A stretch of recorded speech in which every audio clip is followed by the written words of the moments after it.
Bienvenidos a la clase de los menores. Estamos en la octava lección de este trimestre. Seguimos estudiando la vida de Jesús. Estamos ahora hablando acerca de la enseñanza que Jesús cuando estuvo en esta tierra, le estuvo hablando acerca de las bienaventuranzas. Habíamos visto que Jesús en muchas facetas en este trimestre, cuando era niño, cuando empezó predicaba, conocía milagros y ahora estamos en las parábolas y la semana pasada hablamos acerca de la semilla, ¿verdad? Y entonces ahora continuamos con otra de las parábolas y dice, creciendo como levadura o como semilla de mostaza, ¿verdad?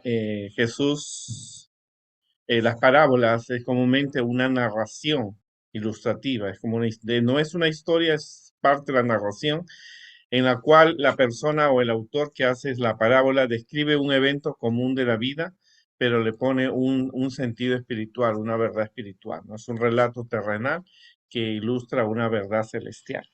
Así que eso es una parábola, ¿verdad? Y Jesús contaba, era la costumbre en aquella época contar parábolas. Era un método que Jesús utilizó. Y Jesús cuenta una parábola acerca de la semilla de mostaza. Es los que hemos podido realizar un viaje a Israel, hemos podido ver lo que era la semilla de mostaza. Es algo muy chiquitito que crece comúnmente en todo Israel, en toda esa parte del Oriente, del Medio Oriente. Y cuando nos sentamos ahí, pues, estábamos descansando de las caminatas que estábamos haciendo. Y entonces nos dieron semilla de mostaza de unas plantas que estaban ahí regadas y nosotros no sabíamos. No tiene mucho valor en esa época. Hoy día no tiene mucho valor, pero en el tiempo de Jesús las semillas tenían un gran valor porque era parte del alimento de las personas. Eran transportados a Egipto, a Roma, a diferentes partes del mundo. Y entonces Jesús cuenta una parábola. Otra parábola le refirió diciendo, el reino de los cielos es semejante al grano de mostaza, que un hombre tomó y sembró en su campo.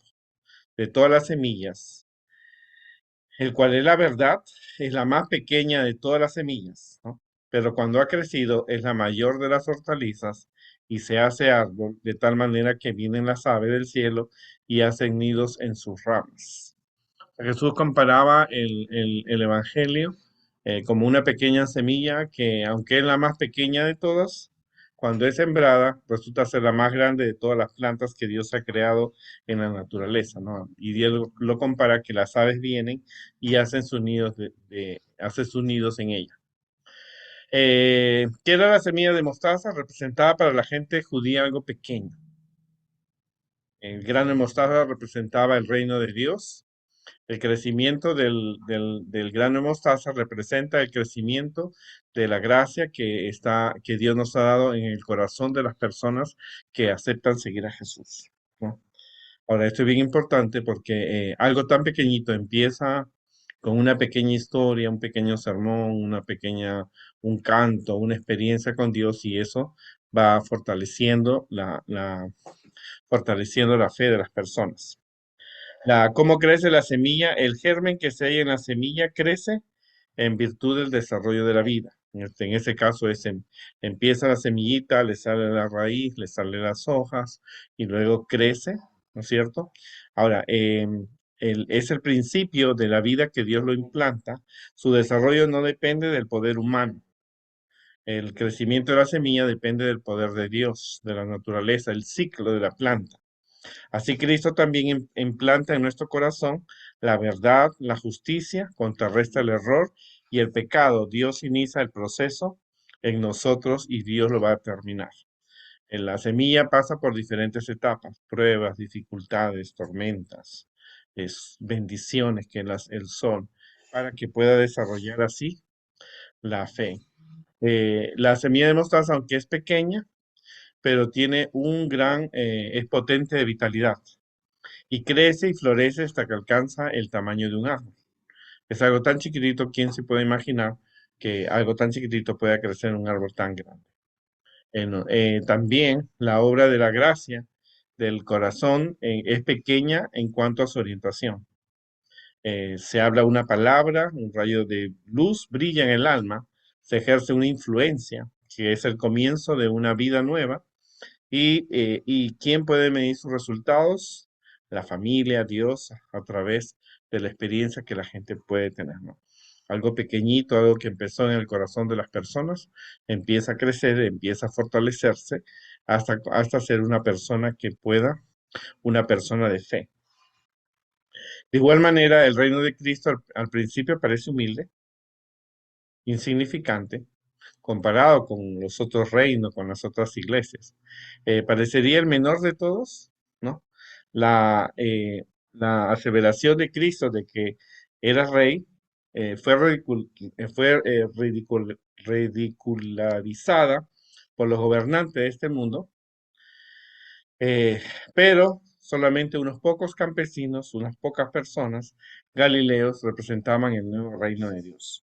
Y eso es importante, ¿no? Porque cuando Jesús empieza a formar la iglesia cristiana, los seguidores de Cristo eran pocos. Los judíos se burlaban de ellos porque eran pocos. No tenían fuerza, no tenían un templo como el de Jerusalén, que era impactante, no tenían oficinas, no tenían nada. Pero ahora el reino de Dios se fue fortaleciendo a través de la protección de Dios y la dependencia de Dios. Lo que nosotros somos hoy día es lo que fueron en el pasado los apóstoles de Jesucristo, ¿no? A pesar de que eran pobres, ¿no es cierto?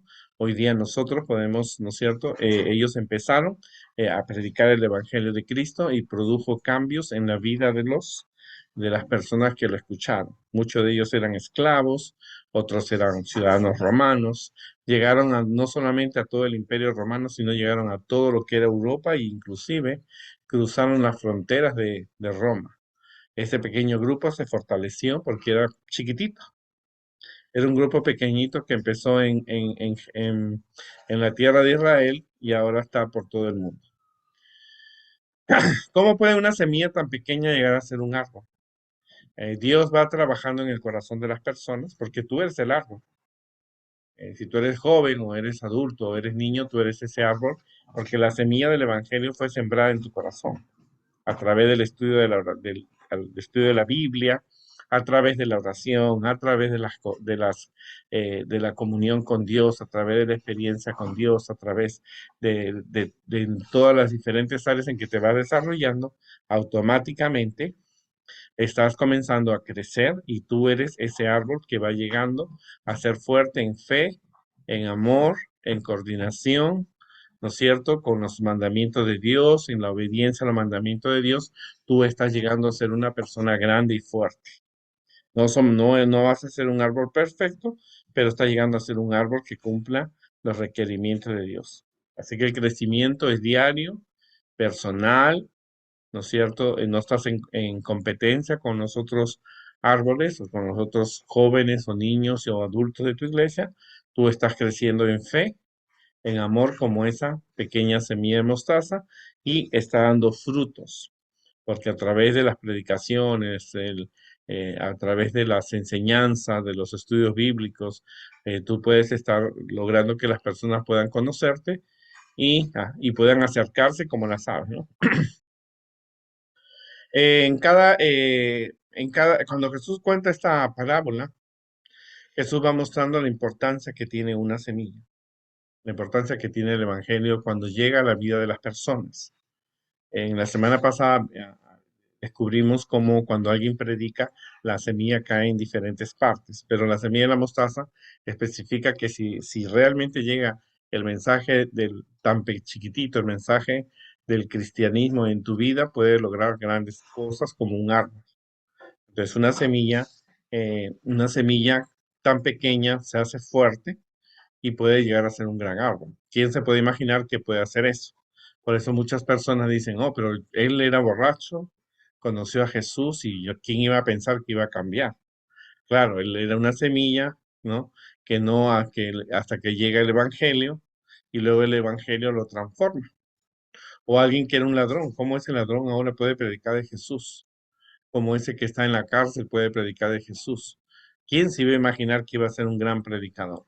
Pues la semilla del Evangelio llegó a su corazón a través de una pequeña experiencia, un estudio de la Biblia, leyendo la Biblia, orando, hasta que Él puede transformar su, su vida. Los grandes personajes de la Biblia fueron personas que fueron pequeñas. Pequeñas, lo pequeño no es sinónimo de pobreza o de inferioridad, ¿no? Simplemente Jesús a lo pequeño lo llamó valioso. Por eso ninguna persona puede decir que alguien no es importante en el reino de los cielos. Jesús le da en la semilla de la mostaza la importancia que tiene algo pequeño. A veces es porque uno a veces está acostumbrado a ver cosas grandes, mansiones, autos, joyas, pero no es el valor lo grande, sino lo pequeño. Muchas personas como Martín Lutero, Juan Wesley, el, Juan el Bautista, Pablo y Silas, son personas que empezaron con el Evangelio. Pablo es un ejemplo. Era un hombre pequeño, el Evangelio llegó a su corazón y lo transformó en uno de los apóstoles más importantes que los otros discípulos. Imagínate, Pablo brilló más que los otros discípulos. Pablo tiene muchas más cartas escritas que la de Juan o el mismo Pedro, porque ese era el crecimiento que Jesús le estaba dando, ¿no? El campo, ¿en qué campo crece mejor la semilla? La semilla siempre va a crecer en tu vida cuando tú tengas un tiempo para Dios diario con el estudio de la Biblia, la oración, compartir la verdad y dejar que el Espíritu Santo te transforme, ¿no?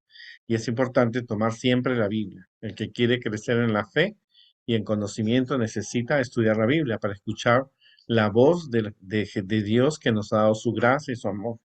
Tú no puedes ser un cristiano fuerte si tú no lees la Biblia, porque no vas a saber qué mensaje Dios tiene para ti y qué mensaje tú puedes predicar a otros. ¿Cuándo alcanza el árbol su mayor crecimiento? Su mayor crecimiento es cuando ya la persona puede diferenciar el bien del mal o elige el bien y deja el mal, ¿no?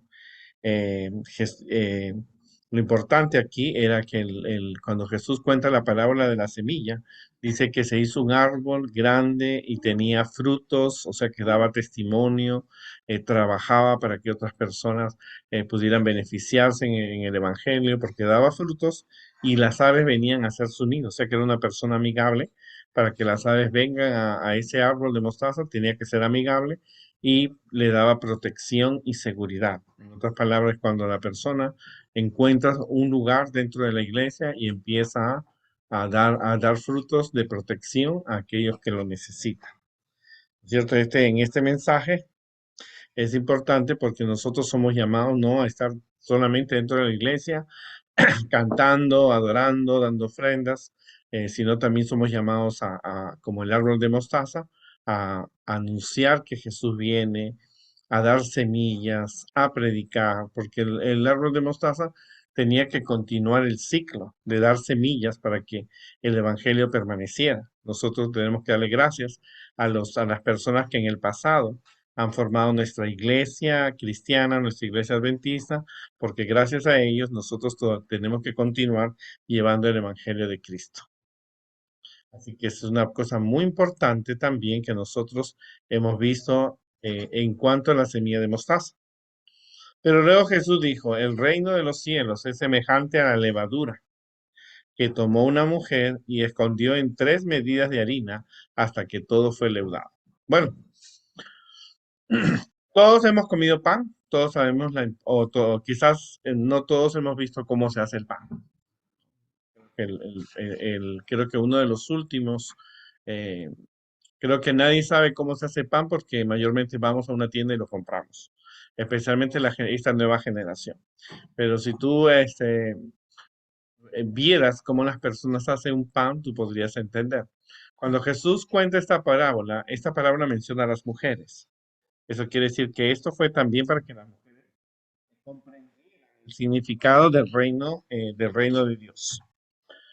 Ahora Jesús compara el reino de Dios como una levadura, ¿no? Es semejante a la levadura que tomó una mujer, por eso lo hizo para que las mujeres también comprendieran que ellas también tienen parte en el crecimiento de la fe, en el crecimiento del evangelio y en el crecimiento de Dios en sus propias vidas. De que las mujeres, cuando Jesús contó eso, las mujeres estaban ahí porque mayormente ellas eran las que hacían el pan. Es semejante a la levadura que tomó una mujer y escondió en 3 medidas de harina. En otras palabras, ella preparó, colocó la levadura hasta que todo fue leudado. ¿Qué es la levadura? Bueno, buena pregunta. Entre los judíos, la levadura era considerada como un símbolo de pecado. O sea, se pensaba porque la levadura tiene un sabor, algo que no es nada agradable, pero para que tenga buen sabor necesita otros ingredientes como harina, sal, azúcar, miel. Pero los judíos, para ellos era pecado. Pero en la palabra del Salvador, la levadura se usa para representar el reino de Dios. Ilustra el poder vivo y la gracia de Dios. Cuando transforma, ¿cuánto de lo que transforma lo que toca? En primer lugar, las personas que saben hacer pan, y hasta el día de hoy, saben que colocar un poquito de levadura en harina, agua, aceite y otras especies para hacer el pan, hace que la masa del pan aumente. La levadura tiene que ser poquito porque es muy potente, el Evangelio de Cristo es tan potente que puede transformar vidas. Yo recuerdo mucho haber leído una historia en África de un perro, dueño de un cacique que no amaba a Dios, y un día el perro se comió las hojas de una Biblia.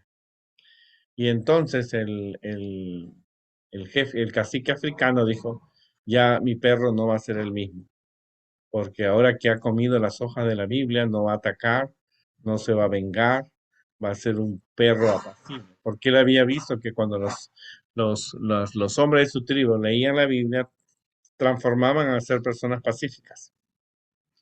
Ahora, eh, esto es importante porque Jesús compara el reino de Dios como la levadura. Así que si tú tienes la oportunidad de ver un video en YouTube cómo se hace el pan, tú vas a observar que la persona utiliza un poco de levadura y esta levadura se coloca en la harina y esto produce que toda la masa tenga un crecimiento. Para eso, ¿no es cierto? Es importante que entendamos que el Evangelio, ¿no? Eh, Nada puede cambiar, ¿no es cierto?, al Evangelio cuando entra en la vida de una persona, a menos que la persona lo rechace, ¿no? Toda la cultura y la educación que el mundo no podrá convertir a una criatura degradada por el pecado en un hijo del cielo. Esto es importante. Aunque tengas educación, aunque tengas riqueza, aunque seas inteligente, no habrá nada que te puede cambiar, solo el Evangelio de Cristo te puede convertir en un hijo de Dios. Porque ser un hijo de Dios no lo puedes comprar, no lo puedes vender. La energía renovadora debe siempre venir de Dios. El cambio puede ser efectuado solo por el Espíritu Santo. Todos los que pudieran ser salvos serán encumbrados, humildes, ricos o pobres, deben someterse siempre a la operación de ese poder. Cuando el Evangelio de Cristo entra en el corazón de las personas ya no se consideran mejores que otras, ricos o pobres, o inteligentes o no. Todos se consideran hermanos y hermanas porque son hijos de Dios. Ahora, ¿por qué la levadura obra de adentro hacia afuera? Porque la levadura la escondió, dice, dentro de la harina. En otras palabras, Jesús usó palabras muy importantes, que él había visto muchas veces a su madre hacer pan, y entonces él sabía que la harina se escondía dentro, la levadura se escondía dentro de la harina. Eso significaba que el cambio tenía que ser dentro de la harina, o sea, el cambio tiene que ser no en palabras que salen de afuera, sino en el corazón de las personas que aman a Dios. La mejor forma de que una persona pueda decir que ama a Cristo es de acuerdo a la paz interior que Dios le da. Entonces Jesús y Pablo siempre señalan que el Espíritu Santo debe trabajar en nuestras vidas interiores para mostrar que somos buenos cristianos. Jesús dijo, el que no naciera de nuevo no puede ver el reino de Dios. Jesús se lo dijo a Nicodemo. Entonces, eso es importante considerarlo, que Nicodemo, para ser un hijo de Dios, necesitaba un cambio desde adentro, tenía que volver a nacer, tenía que volver a ser una persona nueva. Se puede ver cómo va trabajando la levadura. La levadura escondida en la harina trabaja en forma invisible, o sea, no es algo que tú vas a observar. Es un proceso lento, ¿no es cierto? Pero la levadura va cumpliendo sus funciones. Trabaja en forma secreta, silenciosa, invariable, ¿no es cierto? Es una cosa que se le tiene que dar un tiempo a la masa, a la harina, para que vaya absorbiendo la levadura y pueda producir la masa que se necesita para el pan. Así lo mismo también es un proceso. Cuando una persona conoce a Cristo, es un proceso. El cambio no es de la noche a la mañana, es un proceso que donde el Evangelio de Cristo va cambiando a las personas hasta hacerlas las personas que imiten a Cristo y sean discípulos de Jesús. ¿Qué cambio se ve en la masa por efecto de la levadura? ¿Qué cambio se ve en la persona cuando Cristo ha entrado? Se tiene el poder de Dios. Dios puede cambiarte, transformarse, se somete a las tendencias naturales y cultivada por el poder del Espíritu Santo, o sea, actúa como hombre y mujer que Dios ha creado, se estudia y se obedece a la palabra de Dios, se comunica a otros la verdad que ha sido transmitida, se ama a Cristo, se transforma en alguien que quiere ser como Jesús, se aplica los principios sanos, el estudio de la Biblia, la verdad, ¿no es cierto?, está en sus pensamientos, en su disposición. Es una persona que está dispuesta a dar un buen testimonio y a llamar lo corrupto a lo que es malo, ¿verdad? No hay rivalidad ni supremacía entre las personas, no hay egoísmo, no depende de la alabanza humana y no lucha por ser reconocido. Desborda el amor a Dios y a aquellos por los cuales Cristo murió. Si sus motivos y palabras y acciones son malentendidos, él puede pedir disculpas y perdón, ¿no es cierto? Ahora, es amable, es lleno de esperanza, es cortés, se manifiesta el amor a la verdad y su semblante cambia. Cristo habita en el corazón, brilla en el rostro de aquellos que le aman y le guardan sus mandamientos. Dice, la levadura efectúa un cambio total en la persona. O sea, la levadura cuando entra la harina no es solamente una parte de la harina, lo abarca todo. Por eso la persona que prepara el pan tiene que esconder bien la harina para que, perdón, la levadura dentro de la harina para que toda la masa se transforme. Así también es importante que cuando tú conoces a Cristo tiene que haber una transformación total. No puede ser una transformación parcial o solamente la parte que te conviene. La transformación tiene que ser un cambio total. Cuando Jesús hace estas dos parábolas, lo hizo pensando en los hombres y pensando en las mujeres. Para los hombres les digo que era una semilla de mostaza y para las mujeres que era como la levadura. O sea, con esos dos ejemplos, Jesús tanto a los hombres como a las mujeres les brinda, les brinda la oportunidad de que ellos puedan comprender cómo el Evangelio de Cristo puede transformar sus vidas. Y recuérdate que el Evangelio que Cristo hizo empezó en Israel y ahora está en todas partes del mundo. Algo pequeño se hizo grande. La vida de las personas fue transformada cuando ellos aprendieron a conocer a Jesús. Cuando ellos aceptaron a Jesús, la palabra de Dios, la oración, reconocieron a Dios como su Padre, reconocieron el Espíritu Santo como su guía, y entonces eso puede crecer. Ahora, algo importante y que hay que considerar, que el Evangelio no se compra, no se vende, no se ofrece, no se gana. ¿No es cierto? El Evangelio no puede ser algo que tú lo puedas adquirir por algún precio. Más bien es algo que se brinda, ¿no es cierto? La levadura es brindada a la harina para que haga el pan y cuando la semilla es colocada en tierra comienza a crecer y a florecer. Es bien interesante cuando Jesús explica esta parábola porque era algo pequeño, sencillo, que cualquier persona podía entender. Por eso las parábolas es un relato terrenal que ilustra una verdad celestial. El propósito de que estudiemos la levadura y la semilla de mostaza es que nosotros aprendamos a valorar el crecimiento que tiene el cristianismo en las personas. Alguien necesita conocer de ese pequeño, del Evangelio de Cristo, para que entre en sus vidas y tenga un progreso espiritual, transformarse en un árbol o que quede completamente leudada toda su vida como la harina. Y eso es importante, un pequeño paso que tú hagas al predicar a otro de Jesús, un libro, un folleto, una predicación, una enseñanza, un camino a Cristo, un alimento entregado con la palabra de Dios, puede ayudar a que las personas tengan un gran conocimiento y puedan ir aprendiendo acerca de Cristo. No dice que todo va a ser siempre rápido, ¿no? Porque eso toma un tiempo. Las personas necesitan recibir la información y aceptarla para que ellos puedan realmente comprender el mensaje de Dios. No es de la noche a la mañana. Los cambios se van produciendo en cuanto la persona pueda madurar y pueda realmente conocer, pueda realmente aceptar y lograr cambios. Ese es un proceso. Porque es importante reconocer que las personas necesitan pensar que al ser cristianos fieles a Dios necesitan dejar muchas cosas y, y- y enfrentarse a desafíos. ¿Cierto? Todos los personajes de la Biblia tuvieron un tiempo que tuvieron que pensar, pero algunos lo aceptaron, otros lo rechazaron, como el caso del rey Saúl, ¿no es cierto? Otro como Judas, ¿no? Pero otros lo aceptaron y cumplieron su labor, ¿no es cierto? Su meta, y gracias a ellos nosotros hoy día podemos adorar a Dios, ¿no es cierto? Con la Biblia, porque ellos dejaron ese legado para nosotros. Que Dios nos ayude y nos vemos en la próxima oportunidad, en la próxima lección.